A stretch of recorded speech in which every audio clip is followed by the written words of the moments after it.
கனமழை காரணமாக ஆந்திர மாநிலத்தின் சித்தூர், கடப்பா மாவட்டங்களுக்கு ரெட் அலர்ட் விடப்பட்டுள்ளது. திருப்பதி, திருமலை இடையே வாகன போக்குவரத்திற்கு நிறுத்தப்பட்டுள்ளது. காட்டாற்று வெள்ளத்தில் கால்நடைகளும் வாகனங்களும் அடித்து செல்லப்பட்டன.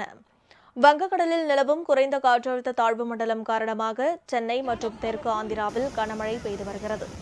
சேஷாச்சலம் வனப்பகுதியில் பெய்யும் மழையால் திடீர் நீர்வீழ்ச்சிகள் ஆங்காங்கே தோன்றி சாலைகளில் வெள்ள நீர் பெருக்கெடுத்து ஓடுகிறது. இந்த வனப்பகுதியை ஒட்டியுள்ள திருப்பதி, கடப்பா இடையேயான தேசிய நெடுஞ்சாலையில் பாலப்பள்ளி, குக்களத்தோட்டி பகுதியில் மழைநீர் காட்டாறு போல் ஓடுகிறது. இதனால் இந்த சாலையில் வாகனங்கள் செல்ல தடை விதிக்கப்பட்டுள்ளது. மேலும் சித்தூர் மற்றும் கடப்பா மாவட்டங்களுக்கு ரெட் அலர்ட் விடப்பட்டுள்ளது. திருப்பதி மலைப்பாதையில் உள்ள நீர்வீழ்ச்சிகளில் ஒன்றான கபில நீர்த்தேக்கத்தில் வெள்ள நீர் பொங்கி பாய்கிறது. திருமலைக்கு பாத யாத்திரை செல்லும் பக்தர்களுக்கு ஏற்கனவே 2 நாட்களுக்கு தடை விதிக்கப்பட்டுள்ளது. இந்நிலையில் திருப்பதி, திருமலை இடையே சாலையில் பாறைகள் விழுந்துள்ளதால் வாகன போக்குவரத்தும் தற்காலிகமாக நிறுத்தப்பட்டுள்ளது.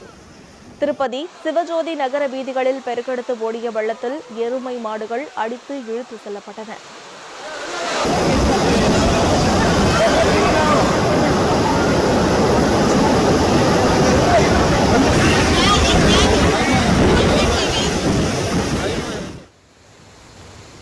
வீதிகளில் நிறுத்தி வைக்கப்பட்டிருந்த ஏராளமான வாகனங்களையும் வெள்ளம் இழுத்து சென்றது.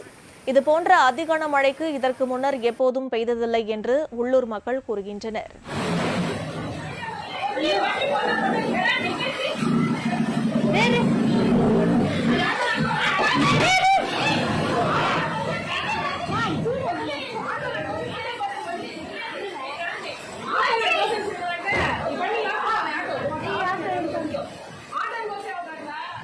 இத்தனை பாதிப்புகளுக்கு நடுவிலும் சாலையில் தேங்கிய வெள்ளத்தில் கைப்பந்து விளையாடி இளைஞர்கள் உற்சாகமாக பொழுதை போக்கினர்.